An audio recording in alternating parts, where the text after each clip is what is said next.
So, whiskey is not just for white men. How's that for the start to a video? Also, it's Christmas Eve, so, since you're with family and hanging out, I thought I'd give you some interesting, totally neutral conversation topics to play with. Oh, here we go.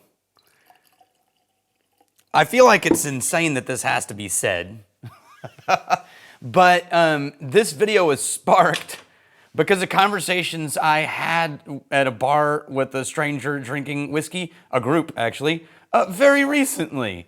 And so, no, turns out, still a major topic that I feel like needs to be said out loud multiple times. This is going to be a really rough overview. If you want the really high detail, there are really great books that you can read, and I'll put some in the comments. But this is something we actually teach in whiskey school. So, the origins of distillation are food and medicine and science, right? And alchemy.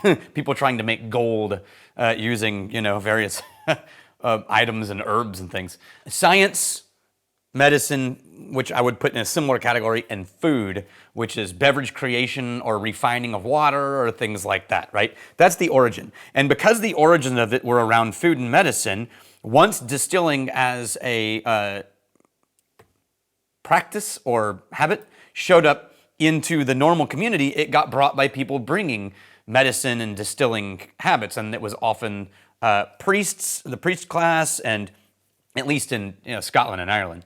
And then it becomes a part of the daily habit of people, and you can trace this back way further in other ways where people are already distilling beverages for consumption.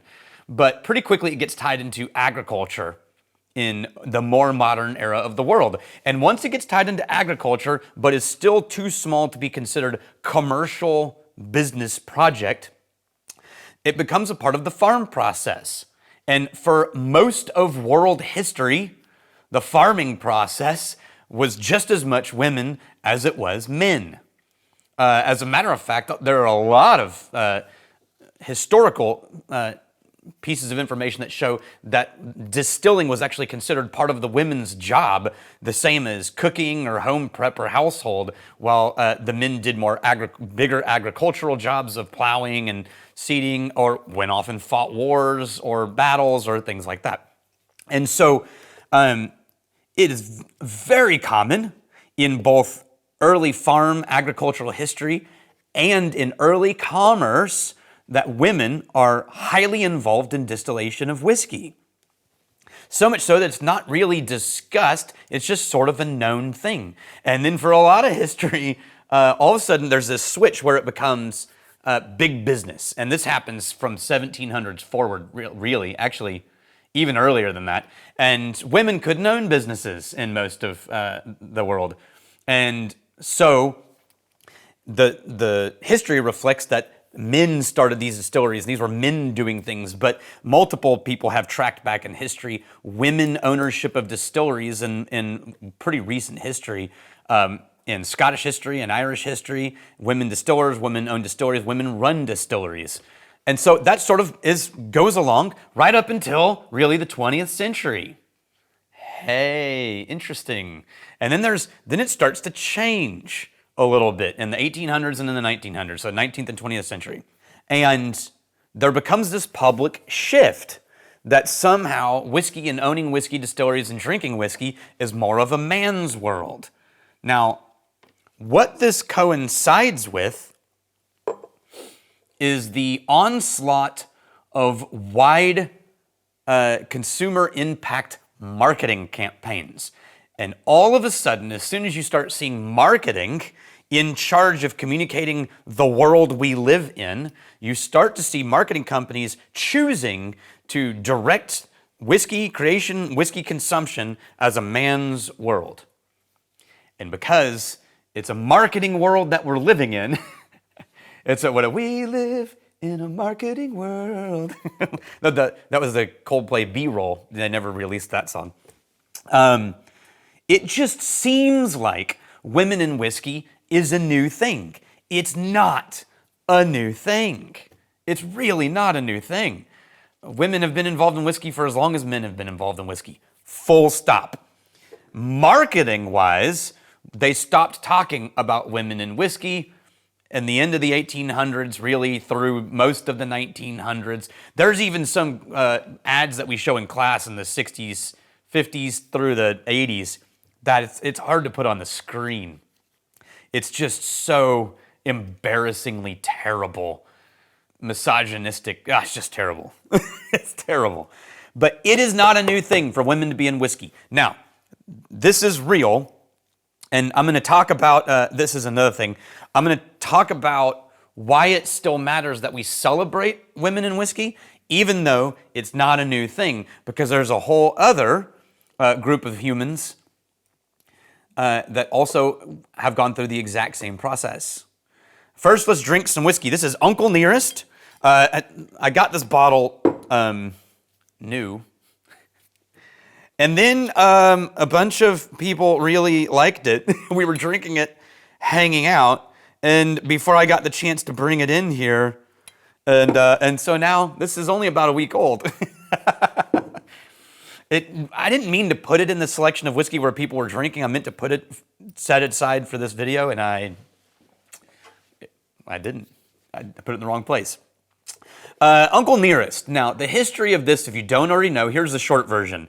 Back in the 1800s, there's a man who owns a distillery and he has a slave that is doing all of the distillation, and he's fairly well known for making really great spirits. A young man comes and sort of shows up as a hired hand and gets really interested in the making of whiskey. And so he sort of joins this slave, who's sort of known locally as Uncle Nearest, and gets taught how to make whiskey by the slave. There's a shift in timeline where this young man ends up purchasing the distillery, and there's an overlap with the Emancipation Proclamation and the freedom of slaves in the South, well, and really all of North America, or in all U.S., and they end up working together to make Jack Daniels, because that man is Jack Daniels. And this young man, Jack Daniels, learned everything he knew about distilling from Uncle Nearest. And that history kind of got buried. Not kind of, got buried for a long time. Why? We're going to talk about it a little bit later. It was Fawn Weaver that actually uncovered this whole story. It was a known story. People were writing about it. She stumbled onto it and went, wait, what? And then she decided, while working with the descendants of Uncle Nearest, you know what? We're going to create a whiskey brand. And they worked their butts off, fast and furious, to get this thing launched because they weren't sure what the reception was going to be when they start talking about the original maker of Jack Daniels was actually Uncle Nearest. And but it worked out.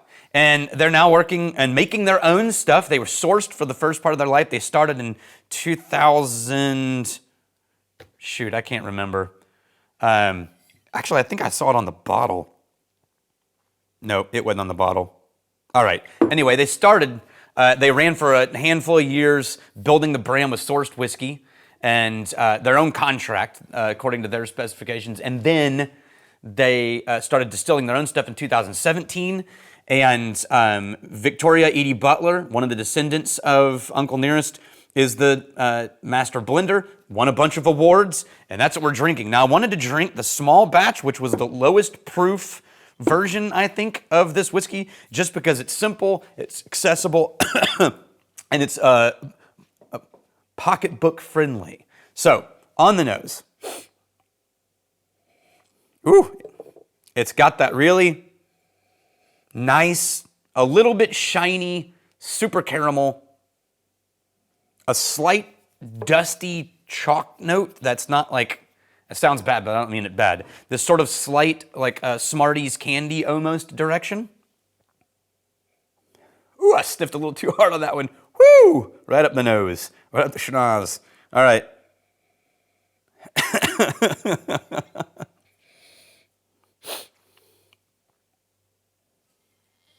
It's very kind of a soft sweetness and simple. Grass, a little bit of corn dust, A little bit of candy, sugared chalky candy.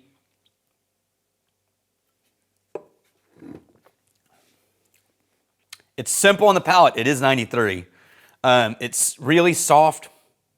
It's got that same exact delivery on the palate as the nose has. It's very consistent. What you smell is what you taste. It does taste a little, kind of washes out a little bit more than I'd like to.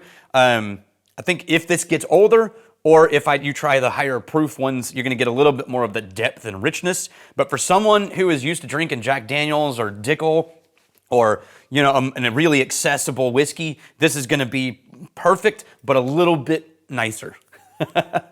It'll be drinkable. They won't struggle with it, but it'll be a little bit more refined. And I like that about this one. It technically meets the qualifications of Tennessee whiskey with the charcoal filtering, because that was the process. The charcoal filtering is the process that Uncle Nearest taught to Jack Daniels, and it became the Lincoln County process, right? And this meets the qualifications of that. It also meets the qualifications of bourbon, because so does Tennessee whiskey. That's a whole other conversation. Okay.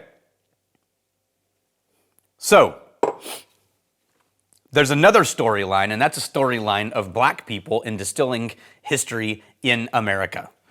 Uncle Nearest is an example about it. In the last 10 years or so, there's been a much bigger deal written about black-owned distilleries, or about the story of Uncle Nearest and the history and invention of this kind of processes that are now known, and then how they all got buried. And here's a rough opinion version of here's how that goes down. In the early days, distilling was done by farmers, right? As part of the farm and agriculture. And when you get small, like pioneer farms and stuff like that, then you find settlers, often Scottish history or Irish history or German history, distilling from their farms. But as soon as farms become larger agriculture, and it's not a straight line, that happened really early on with plantations in the East, and actually in Kentucky, and all the way up in the Northeast coast, or in Virginia, I should say, Mount Vernon with George Washington. If you go look and do your homework, just like every other part of the agricultural process, it was slave labor that was building all of these things and running the stills and doing the whiskey production. Even at Mount Vernon, George Washington had slaves working in his distillery. And a lot of the Kentucky industry, and a lot of the middle America and East, and it was not that rare. They brought a lot of history. Some of the slaves brought history. Uncle Nearest brought if I remember correctly, the charcoal filtering came from, that's how they used to filter water in West Africa. And so it became a moonshiner's trick or a distiller's trick. You see people using charcoal filtering in the Caribbean, or the Caribbean, and you see moonshiners using charcoal filtering in the mountains of Kentucky and Tennessee and Arkansas, because charcoal filtering is a really good way to fix faulty stuff, right? And so it's a very common moonshiner's trick to filter out distillate. Slave labor brought that from the Caribbean, brought it from West Africa, and turned it into a whiskey practice. And it was not uncommon, if you read your history, for a slave who was really good at distilling to be hired out, or rented out really, at a really high price for other farmers, for other people, because he was a craftsman, right? And that was fine. It was fine to say, I'm really proud of the work that the slave does, as long as they were your slave and you could sort of steal their credit for yourself. But after the Emancipation Proclamation, when they're freed, and certain categories of people needed a way to put them back in their place, one of the first things and most common things was to take from them any job that had glory or credibility or any kind of prestige. And it's right around that time that you see black people as a group stripped out of the distilling industry at certain levels, not en masse, but like there's still Uncle Nearest is going at that time. But just in general, you start to see this drift away from like, oh no, distilling's important, so that's going to be a white guy's job. Cleaning out the grain and harvesting and like that, oh, we'll still hire black people for that. That's fine. That's the non-sexy part. And so it's really in recent history that, the culture of the black community is re-embracing their own history of whiskey and whiskey distilling and sort of coming back to that place. I think it matters to celebrate it now in both women in whiskey and black history in whiskey, because marketing convinced us for 100 years that it wasn't real, basically. And the people who wrote the history books, that it wasn't real. And so it would be false to just say, well, now we know, so it's no big deal, it's always been. Let's ignore that little hollow donut era where terrible things happened and you were written out of history. But you can't do that. So we have to celebrate it not as something new, because it's not new, but as something that we are grateful we're being reminded of, and that we get a chance to participate in bringing that history all the way through to the present. And a few people are working their butts off to get that history right. They're writing books, they're writing articles, they're doing the research. I'll put as many of the links as I can below about that.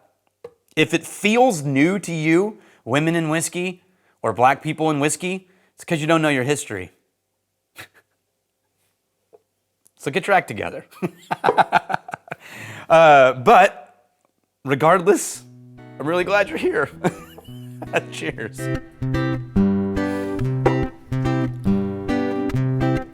If you like being introduced to touchy subjects during holidays with your family, then like and subscribe.